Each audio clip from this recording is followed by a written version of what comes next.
अस्सलाम वालेकुम। तो स्टार्ट करते हैं हमारी आज की एक्सरसाइज, जो कि एक्सरसाइज नंबर 2.3। बाकी जो एक्सरसाइजेज हैं 2.1 और 2 हम कर चुके हैं। अगर आपने वो नहीं की तो ऊपर आई बटन शो हो रहा है, उस पर आप 2.1 पे स्विच कर सकते हैं। इसके अलावा 2.2 उसके बाद आप ज़रूर करें। फिर आप 2.3 पे हैं। कुछ कॉन्सेप्ट जो वहाँ पे हमारे जो आप लोगों के मिस हो गए हैं वो वहाँ पे कवर हो जाएंगे। आज 2 जनवरी है, पता है आपको 2021 स्टार्ट हो चुका है। पिछले कुछ दिन वीडियो नहीं बन पाई थी, इसीलिए आज हम कोशिश कर रहे हैं कि 2 चैप्टर ज़्यादा नहीं तो कम से कम हाफ तो कवर कर ही जाएं। तो स्टार्ट करते हैं इसका question number 1। Verify the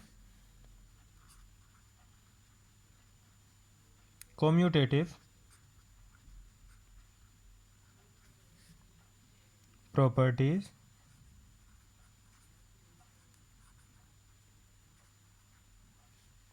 of union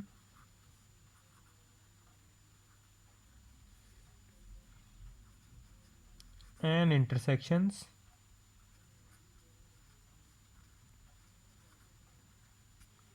for the following pairs of set.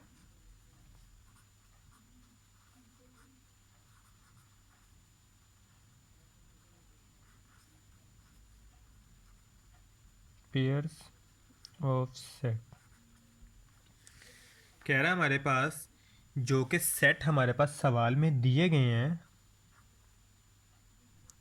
जो कि क्या है हमारे पास सवाल ए इज इक्वल टू 1 2 3 4 5।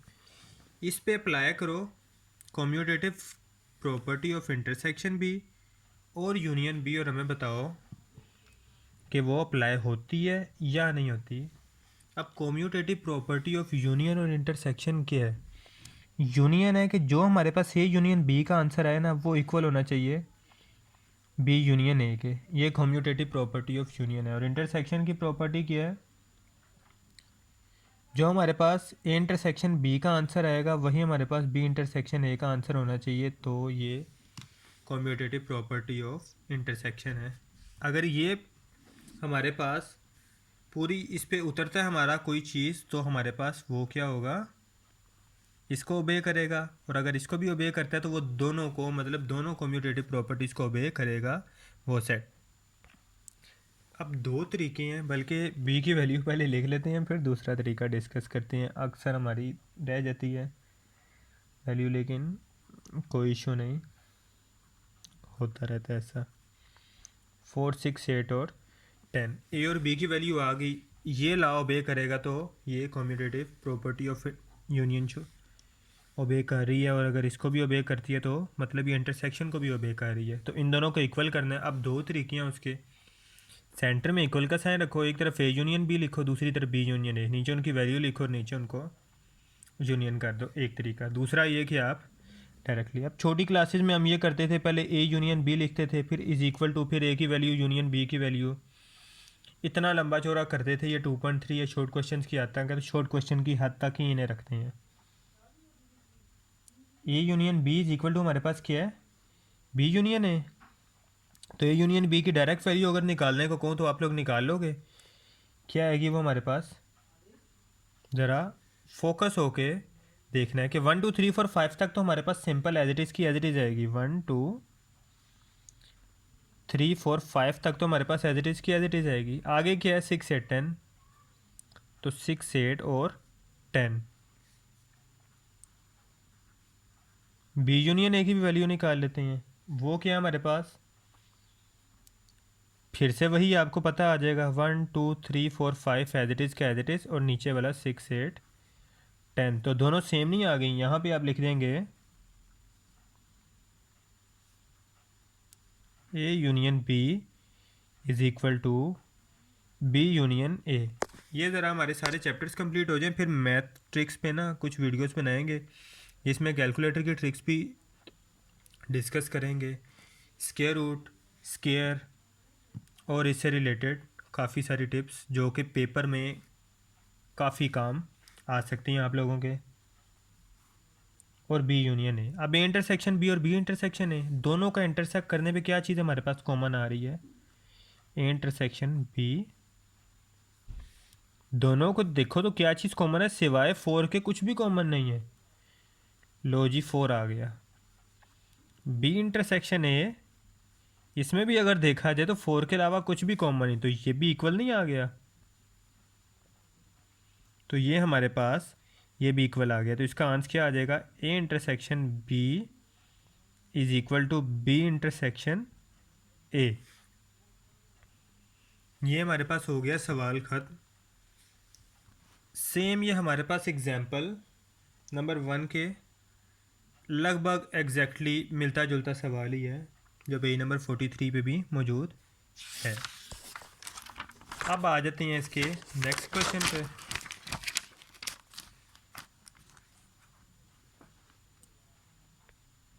जो कि है क्वेश्चन नंबर 3। अब इसे भी ज़रा ध्यान से देखते जाना है, क्योंकि हमारी कोशिश होगी इसे भी पूरा का पूरा इसका पोस्टमार्टम करते चलें। Verify De Morgan law for the following set.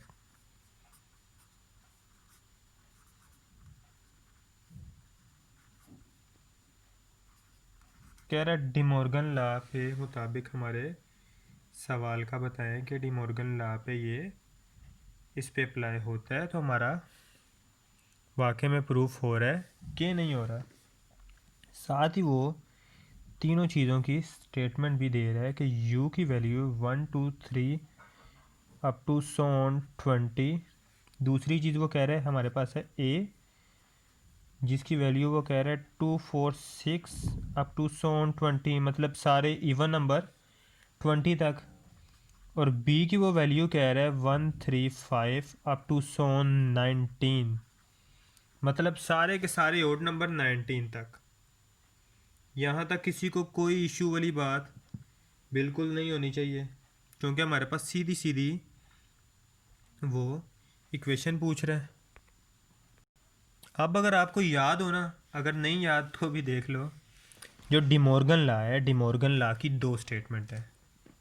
थोड़ा सा शॉर्ट में ही आपको यहाँ पे बताऊँगा, कोई लंबा चौड़ा काम नहीं है। ये रहा जी डिमॉर्गन भाई साहब, डिमॉर्गन्स लॉ। इसकी दो स्टेटमेंट है। पहली स्टेटमेंट कहता है जी ए यूनियन बी का होल जो कम्प्लीमेंट होता है ना, वो बराबर होता है A complement intersection B complement. पहली चीज़ कम्प्लीमेंट सी में लिख रहा हूँ, आपने अगर डैश लिखना है तो डैश में भी लिख दें, मैंने सिर्फ समझाने के लिए, क्योंकि कई दफ़ा साइड पे लिखते हुए डैश इतना प्रॉपर नज़र नहीं आता। ये फर्स्ट स्टेटमेंट है। और सेकंड स्टेटमेंट है सेम चीज़, यहाँ पे साइन यूनियन की बजाय क्या हो जाएगा? इंटरसेक्शन। और ये इंटरसेक्शन की बजाय यूनियन, तो सेम चीज़ है, यहाँ पे हम कर देंगे A intersection B complement is equal to A complement union B complement. Solve कर लें इसको, थोड़ा लेंथी सवाल है तो कोशिश करेंगे हमारा इजीली कवर हो जाए। इस दफ़ा मैं दोनों चीज़ें लिखूंगा ताकि आपको करते हुए आसानी हो, लेकिन पेपर में अगर आप सिंपल ये यूनियन इंटरसेक्शन एक ही स्टेप में भी कर जाएँ तो कोई इशू नहीं है। इस दफ़ा सिर्फ आप लोगों के समझाने की हद तक, लास्ट टाइम तो सवाल ही छोटे से थे। ये लॉन्ग हैं, आप लोग कोई गलती ना करें, इसलिए 1 2 3 up to so on 20 union 1 2 so on 20 नहीं था, ये था 2 4 6 अप टू सो ऑन 20। और जो बी था वो हमारे पास क्या था? 1 3 5 अप टू सो ऑन 19, मतलब सारे इवन सारे ओड। तो अगर दोनों को मिलाएं तो हमारे पास 1 से लेकर 20 तक काउंटिंग पूरी नहीं हो रही, बिल्कुल हो रही है। ए यूनियन बी किसके इक्वल आ जाएगा? 1 2 3 4 5 अप टू सो ऑन 20 हो गया। ओके, यहाँ तक ए यूनियन बी की वैल्यू हमारे पास आ गई। अब लेफ़्ट हैंड साइड देखो, तो लेफ़्ट हैंड साइड में हमें क्या चाहिए था? लेफ्ट हैंड साइड में हमें चाहिए था ए यूनियन बी का कॉम्प्लीमेंट, यही चाहिए था ना। तो ले लेते हैं कॉम्प्लीमेंट, कौन सा मुश्किल है। इसको क्या करना है, यू से माइनस करना है, तो यू लिख लेते हैं। यू हमारे पास क्या है, 1 2 3 अप टू सोन 20, ऐसे ही है। माइनस ए यूनियन बी की वैल्यू क्या है, ए यूनियन बी के कंप्लीमेंट का मतलब क्या है, ज़रा ऊपर फिर से देख लो। ए यूनियन बी के कंप्लीमेंट का मतलब है यू में से हमने ये जो ए यूनियन बी की पूरी वैल्यू थी माइनस करनी है। यू की वैल्यू आ गई, नीचे ए यूनियन बी की वैल्यू लिख देते हैं। तो जब 1 से 20 तक की गिनती में से 1 से 20 तक की गिनती माइनस करेंगे तो जो आंसर आएगा वो आएगा खाली सेट। तो लेफ्ट हैंड साइड किसके इक्वल आ गई, ब्लैंक सेट के इक्वल आ गई। यहाँ तक कोई इशू वाली बात नहीं है। अब कर लेते हैं ए इंटरसेक्शन बी, या ए कॉम्प्लीमेंट निकाल लेते हैं। ए कॉम्प्लीमेंट हमारे पास क्या होता है, ए माइनस ए, यू की वैल्यू 1 2 3 अप टू सोन 20, और माइनस ए की वैल्यू जो कि थी 2 4 6 8 अप टू 20। तो जब 1 से लेकर 20 तक काउंटिंग में से सारे इवन नंबर निकाल देंगे तो बच जाएंगे सारे के सारे ओड नंबर। ये हमारे पास सारे, जिसे ताकदाद भी कहते हैं, आ गए। ए कम्प्लीमेंट आ गया। दूसरी चीज़ हमें चाहिए थी क्या, बी कम्प्लीमेंट। अब इस सवाल को ना हमने दो पोर्शन में कर लिया। पहले हम इसके फसला को प्रूफ कर देते हैं, फर्स्ट स्टेटमेंट को। फर्स्ट स्टेटमेंट लिखने की ज़रूरत नहीं, सिंपल आपने यहाँ पे लिख दिया verifying De Morgan law. Verifying De Morgan law, इसका ये पार्ट 1 में ये फर्स्ट स्टेटमेंट क्लियर हो जाएगी। जब 2 लिखेंगे तो सेकंड हम क्लियर कर देंगे। बी कम्प्लीमेंट, अब यू में से हमने क्या माइनस करना है, बी। बी कम्प्लीमेंट आपको पता है यू माइनस बी होते हैं। यू की वैल्यू लिख दी 1 2 3 4 अप टू सोन 20। अब हम लिख देंगे माइनस बी की वैल्यू। बी की वैल्यू हमारे पास क्या है, 1 3 5 अप टू सोन 19। सबको समझ आ रही है, किसी को नहीं आ रही तो वो डिस्कशन कर सकता है।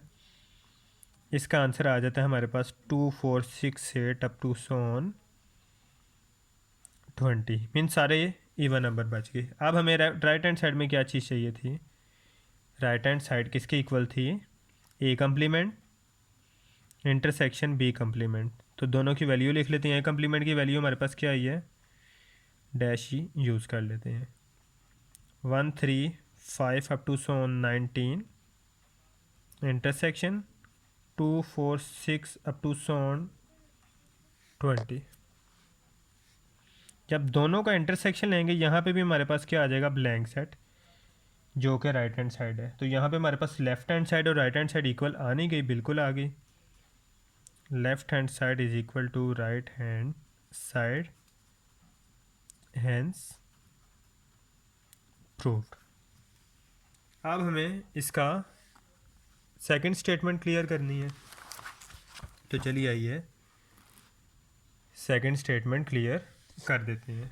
अब सेकंड स्टेटमेंट की काफ़ी वैल्यूज़ हमारे पास पिछले सवाल में जो हमने अभी पार्ट किया इसमें आ गई हैं।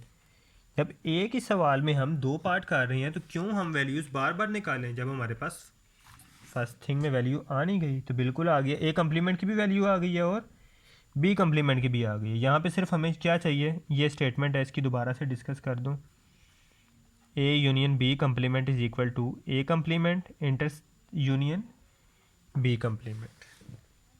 अब अगर यहाँ पे हम ये देखें तो इसमें से हमें सिर्फ ए इंटरसेक्शन बी नहीं पता, जो लास्ट टाइम हमने नहीं निकाला था।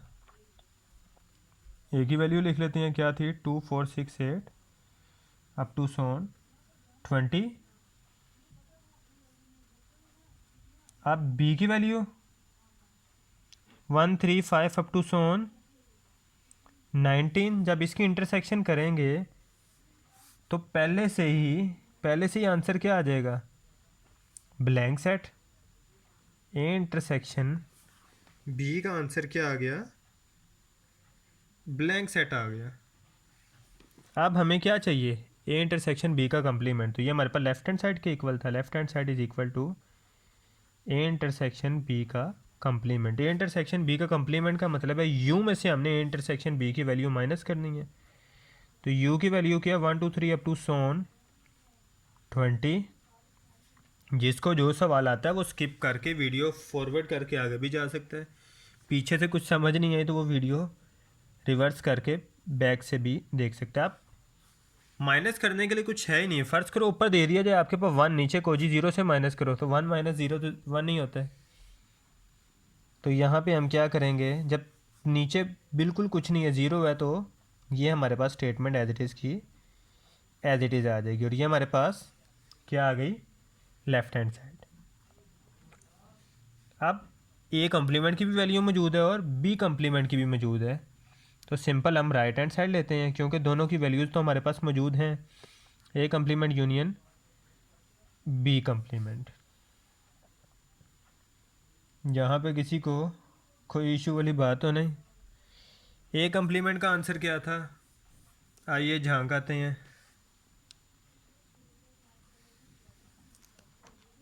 ए कम्प्लीमेंट का हमारा आंसर था जी 135 अप टू सोन 19।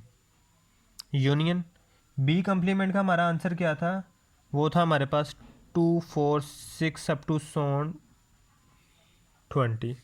जब इन दोनों का यूनियन लेंगे तो हमारे पास इवन नंबर 20 तक और ओड नंबर 20 तक ये मिलके बन जाएंगे वापस 1 2 3 अप टू सोन 20। तो ये हमारे पास किसके आ गया, राइट हैंड साइड के। तो हमारे पास left hand side is equal to right hand side नहीं आ गई, बिल्कुल आ गई। Left hand side is equal to right hand side, hence proved. ये हमारे पास क्वेश्चन नंबर 3 भी कंप्लीट हो गया। अब चलते हैं नेक्स्ट क्वेश्चन पे जो है कि क्वेश्चन नंबर 6।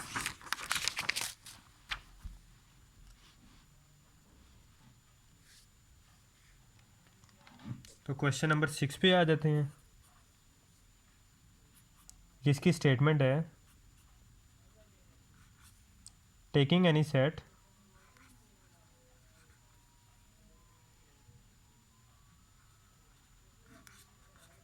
से A is equal to 1 2 3 4 5 verifying the following.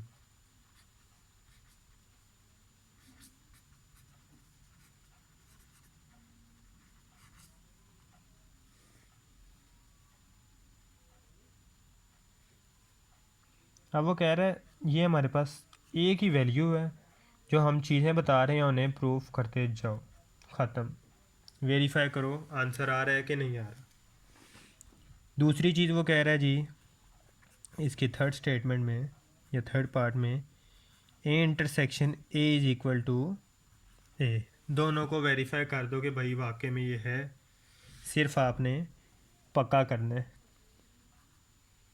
A union ए कर लेते हैं। ए की वैल्यू क्या है हमें पता है, 1 2 3 4 5, उधर भी 1 2 3 4 5। यूनियन करेंगे नीचे वापस 1 2 3 4 5 आ जाएगा। इंटरसेक्शन में भी ये फिर ए की यही वैल्यू, दोनों तो सेम है तो वापस 1 2 3 4 5 ही आ जाएगा जो ए के इक्वल होगा। सिर्फ क्या है, इस क्लास में जो पूछे जाने वाले सवाल भी नहीं है। हमारे कोर्स का फॉल्ट ये है कि वो चीज़ें पूछी जा रही हैं जो बचपन में हमें बड़ी अच्छी तरह आती थी। मतलब कि किसी किस्म का कोई सेंस ही नहीं। वापस यूनियन लेके हमें भी पता है कि ये हमारे पास स्टेटमेंट आ गई, ये इंटरसेक्शन है। लो जी हमारे पास किसके इक्वल आ गया जी, ये यूनियन है ए के इक्वल आ गया, आंसर आ गया। ए इंटरसेक्शन ए कर लेते हैं। ए की वैल्यू क्या है 1 2 3 4 5। इंटरसेक्शन दूसरे ए की वैल्यू भी क्या है 1 2 3 4 5। अब हमारे पास सेम दोनों चीज़ें सेम है तो क्या कर लेते हैं, इंटरसेक्शन हो के वापस हमारे पास ये बच जाएगा 1 2 3 4 5। ये आ गया हमारे पास, ए इंटरसेक्शन है और ये किसके इक्वल है, ए के इक्वल। तो ये हमारे पास हमारा सवाल यहीं पे ख़त्म हो गया।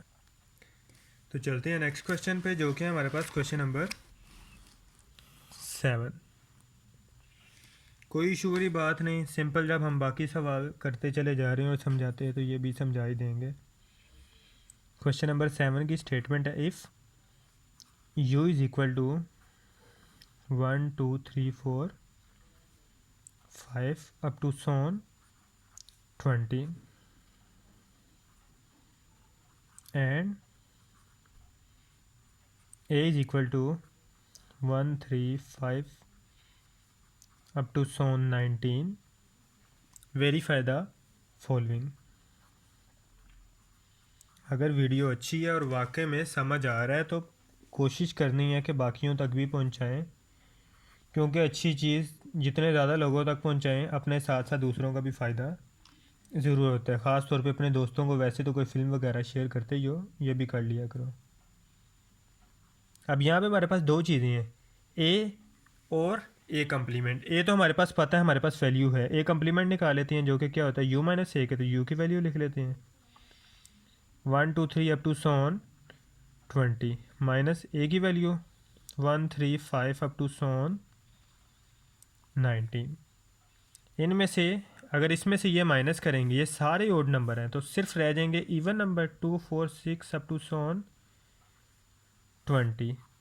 अब हमने करना है ए और यूनियन ए कम्प्लीमेंट। ए हमारे पास क्या है 1 to 20, ये हमारे पास 1 to 20 नहीं है, ये हमारे पास है 1 3 5 अप टू सोन 19 यूनियन। और ए कम्प्लीमेंट हमारे पास क्या है 2 4 6 अप टू सोन 20। तो जब हम दोनों का कम्प्लीमेंट और ए का यूनियन लेंगे तो यह वापस हमारे पास क्या आ जाएगा 1 2 3 अप टू सोन 20। और वाकई में ये हमारे पास स्टेटमेंट ओबे कर रहा है, जी ओबे कर रहा है कि ए यूनियन ए कम्प्लीमेंट का आंसर वापस क्या आ जाएगा, हमारे पास यू आ जाएगा। तो वाकई में ये यू आ गया है। ये हमारे पास क्वेश्चन 7 का पार्ट 1 ख़त्म हो जाता है। आगे चलते हैं पार्ट 2 पे।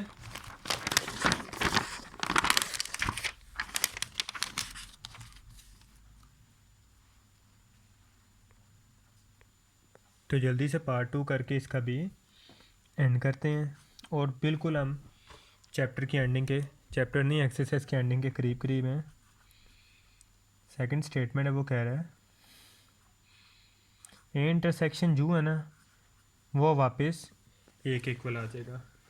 जेन में आ रहा है कैसे, लेकिन आ तो जाना चाहिए। अगर वो कह रहा है तो आ ही जाएगा। ए की वैल्यू उसने क्या बताई थी, डायरेक्ट लिखते हैं ए इंटरसेक्शन यू। ए की वैल्यू उसने क्या बताई थी हमें, सारे के सारे odd number up to so on 19 तक। किससे इंटरसेक्शन करना है, यू से, जो कि 1 to 20 तक काउंटिंग थी, 1 2 अप टू 20। अब ये उसने हमें बता दी। अब इंटरसेक्शन जब करेंगे तो 1 से 20 तक के अंदर ये सारे ओड नंबर आते हैं ना, तो वापस ये सारे हमारे पास एज इट इज़ आ जाएंगे। तो कोई इशू वाली बात ही नहीं। ये तो हमारे पास ए के बराबर नहीं आ गया, बिल्कुल। A intersection U equal to A verify हो गया। अब चलते हैं लास्ट क्वेश्चन पे, जो कि है क्वेश्चन नंबर 8। बिल्कुल आसान सा सवाल है, जैसे बाकी पिछले करके आए हैं, बस अपने ऊपर इसे हैवी नहीं कर लेना। कहता है from suitable properties of union and intersection deduce the following result. Statement लिख लेते हैं, हमें पता है, हमने सिर्फ प्रूफ ही करना है, वही यूनियन इंटरसेक्शन ही है। कोई बड़ी हमारे सामने कोई मॉन्स्टर वगैरह तो आ नहीं गया। ये छोटे छोटे सवाल हैं जिनके छोटे छोटे जवाब दे देने। सिर्फ इसे प्रूफ करना है, हमें कोई वैल्यू भी नहीं दी गई। सिर्फ इसे क्या करना है, हमने इसको इसके इक्वल प्रूफ करना है। तो आइए देख लेते हैं कैसे करेंगे प्रूफ। लेफ्ट हैंड साइड ले लेते हैं, जो कि क्या है, ब्लैक पॉइंटर से लिख लेते हैं थोड़ा, A intersection A union whole A union B, ये चीज़ हमारे पास आ गई। अब यहाँ पे ना हमारा लग रहा है distributive law of intersection over union. ऐसा डिस्ट्रीब्यूटिव लॉ जिसमें पहले इंटरसेक्शन है बाद में यूनियन है। यहाँ पे डिस्कस करते चलें दो डिस्ट्रीब्यूटिव लॉ। बुक से ही दिखा देता हूँ क्योंकि अगर लिखेंगे तो हमारा सवाल थोड़ा सा कवर होने में इशू हो जाएगा। ये रहा हमारा distributive law of intersection over union. इसमें वो कह रहा है कि अगर हमारे पास A intersection B union C हो तो इसका आंसर आएगा हमारे पास पहले दो का इंटरसेक्शन यूनियन पहले दो का पहले और तीसरे का इंटरसेक्शन। मतलब अगर हम इसे नंबरिंग वाइज कह लें तो ये हमारे पास 1 है, ये 2 है और ये 3 है। कह रहा है इस तरह की फॉर्म हो तो हमने पहले और दूसरे का क्या करना है, इंटरसेक्शन करना है। 1 इंटरसेक्शन 2 यूनियन 2 इंटरसेक्शन 3। समझाने के हद तक मैं 1 2 क्या, क्योंकि वहाँ पे ए बी सी अगर मैं कहता आप कहते ए तो बी तो फिर ए है और सी बी है तो कन्फ्यूजन होनी थी, इसलिए 1 2 3 कह दिया। 1 और 2 का इंटरसेक्शन यूनियन 2 और 3 का इंटरसेक्शन करेंगे तो वो ये उसके बराबर हम इसको कह सकते हैं। मीन हम इसको इसके बराबर कह सकते हैं। तो आइए कह लेते हैं 1 इंटरसेक्शन 2, 1 क्या है, ए ही है। इंटरसेक्शन 2 क्या है, वो भी ए है। तो ए इंटरसेक्शन ए, सेंटर में साइन आना है यूनियन का। यहाँ पे क्या आना है 2 इंटरसेक्शन 3, 2 क्या है फिर से ए इंटरसेक्शन 3 क्या हमारे पास बी। तो इसकी बजाय हम ये लिख सकते हैं, बिल्कुल लिख सकते हैं।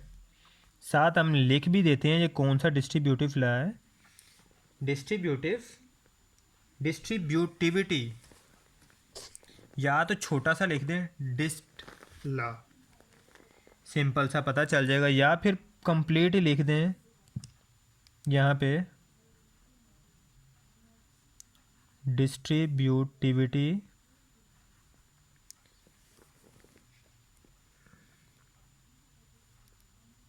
Of intersection over union.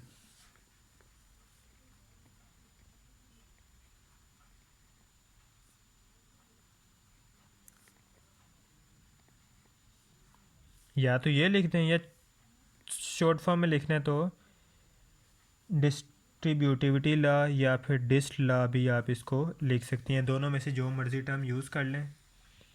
ये अब हमारे पास आ गया, ये थोड़ा लेंथ वाइज नज़र आ रहा है लेकिन ये कुछ भी नहीं है। अब हमें पता है कि ए इंटरसेक्शन ए क्या चीज़, ए इंटरसेक्शन ए हमारे पास वापस क्या हो जाता है, ए ही हो जाता है।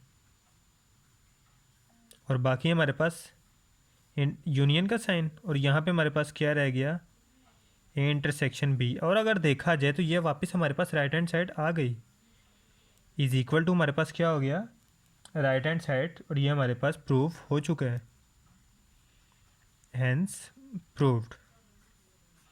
अब इस एक्सरसाइज के क्वेश्चन 8 के ही लास्ट पार्ट पे चलते हैं और एक्सरसाइज का दी एंड करते हैं।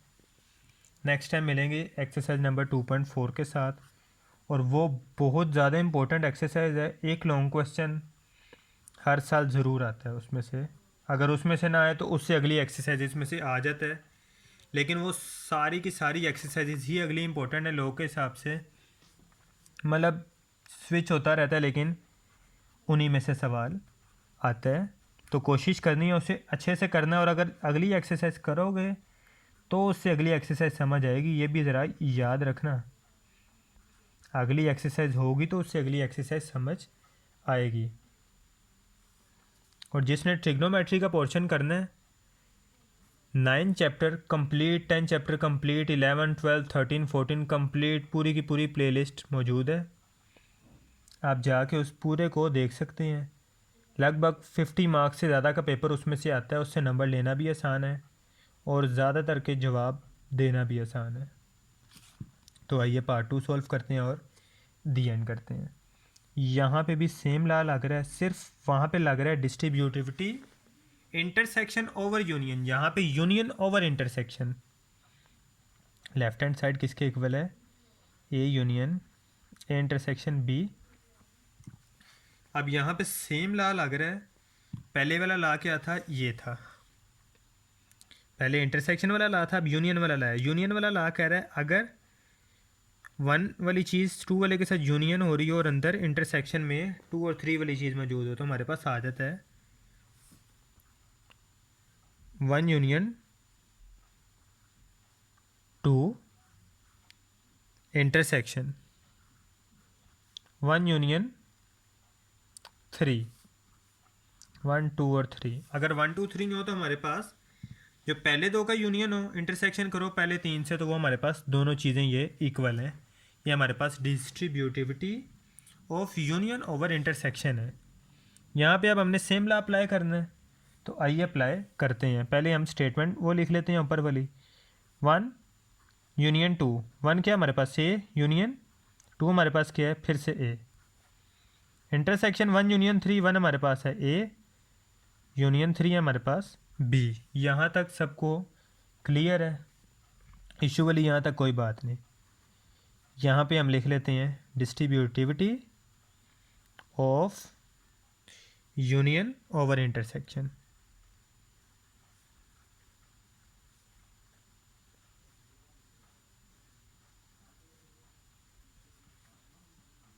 तो अगर देखा जाए ए यूनियन ए वापस ए के ही इक्वल होता है, हमने काफ़ी दफ़ा किया हुआ है। तो इंटरसेक्शन ए यूनियन बी, ये हमारे पास राइट हैंड साइड के इक्वल आ गया, राइट हैंड साइड।